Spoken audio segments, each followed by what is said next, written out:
ক'বলৈ একোডাল নাই। আমি একেবাৰে উৰুঙা মন এটা লৈ এবাৰ বিহুখন পাতিছোঁ।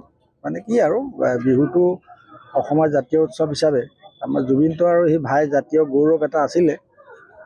কোনোবাই টকা পইচাৰ কাৰণে বাৰু তাক মাৰি পেলালে, কিন্তু কথা হ'ল কি আমি জুবিন অবিহনে আমাৰ বিহু পতাটো আমাৰ বৰ কষ্টই হৈছে। কিন্তু তথাপিতো আমিতো অসমীয়া যিটো মানে আমাৰ জাতীয় উৎসৱ হিচাপে আমি বিহুটো মানিবই লাগিব সেইকাৰণে আজি মই আহিছোঁ ইয়ালৈ, তাক বিহুৱান এখন দি থৈ যাওঁ ভাই হিচাপে।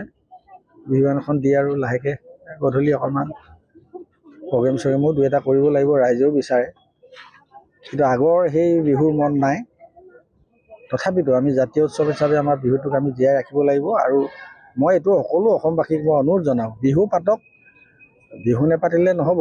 আৰু বিহু পাতি জুবিনৰ যিখিনি গীত মাত আছে, সেই বিহু হওক, টোকাৰী হওক, আধুনিক যিমান জুবিনে গীত মাতবোৰ গাই থৈছিলে, সেই গীত মাতবিলাক ৰাইজে গাব লাগিব, তেতিয়াহে জুবিন জীয়াই থাকিব।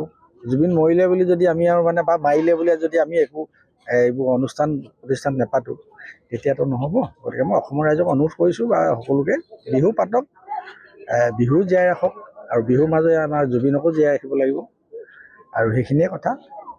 আৰু আজি আপোনালোকৰ জৰিয়তে মই গোটেই অসমবাসী ৰাইজক বিহুৰ শুভেচ্ছা জনালোঁ। জুবিনৰ লগত মোৰ ধেমালিটো অলপ বেলেগ ধৰণৰ আছিলে আৰু আমাৰ মানে কি দুয়োটাই মৰম চেনেহটো আমাৰ ৰাস্তাটো গান গাওঁ কেতিয়াবা দুয়োটাই লগ লাগিলে, বা সেইটো গান গাওঁ। তাৰ খুব ভাল পোৱা বিহু এটা আছিলে বাৰু, চেনাই বাখৰুৱা এই মোৰে মন মহিলি।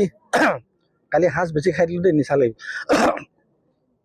চকুৰে টিপতে কিনো আশা দিলি, ভালৰি বোলাওতে বুকু জ্বলাই জ্বলাই এই মোকে নথগিবি, এই জ্বলাই নেমাৰিবি মোক। ধন্যবাদ দেই। অনুভৱ বুলিবলৈ ক'লে একেবাৰে সেমেকা, কাৰণ বিহুটো একেবাৰে বিহু লগা নাই আমাৰ গাত। আৰু প্ৰথম বহাগ যিহেতু ভাবিলোঁ দাদাৰ আশীৰ্বাদ লওঁ, দাদাৰ আশীৰ্বাদ লৈ অনুষ্ঠান আৰম্ভ কৰিবলৈ আজি মনটো প্ৰয়াস কৰিছোঁ। তথাপিতো ক'ৰবাত মানে ফূৰ্তিটো বুলি ক'ব নাই, আমাৰ গোটেই অসমৰ মানুহে দুখত আছে বুলিয়ে ক'ব লাগিব। কাৰণ তেওঁ যে নাই সেইটো মানে এতিয়ালৈকে আমি একচেপ্টেই কৰিব পৰা নাই। গতিকে তথাপিতো আমাৰ যিটো নিয়ম, মানুহ যেতিয়া জীয়াইছোঁ আমি এদিনটো যাবই লাগিব এই পৃথিৱীৰ পৰা। তথাপিতো আমাৰ সদায় হৃদয়ত জুবিন দাক সদায় মৰা, এই মানে যেতিয়ালৈকে জীয়াই থাকোঁ তেতিয়ালৈকে জুবিন দাক সদায় জীয়াই ৰাখিম আমি আমাৰ হিয়াৰ মাজত।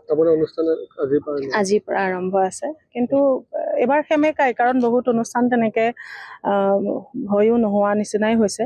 গতিকে দাদাৰ আচলতে জীয়াই থাকোঁতেও আমি দাদাৰ গীতবোৰ আমি গাইছিলোঁৱেই।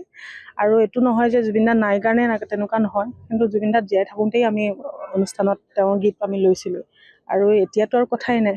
গতিকে তেওঁৰ সৃষ্টিৰাজিবোৰ ইমান ধুনীয়া ধুনীয়া গীত, আমাক ইমান ভাল ভাল কাম তেওঁ দি থৈ গৈছে। গতিকে তেওঁক আমি গীতৰ মাজেৰে তেনেকৈ ধৰণকেই আমি প্ৰতিখন মঞ্চত আমি তেওঁৰ গীতবোৰ পৰিৱেশন কৰিম।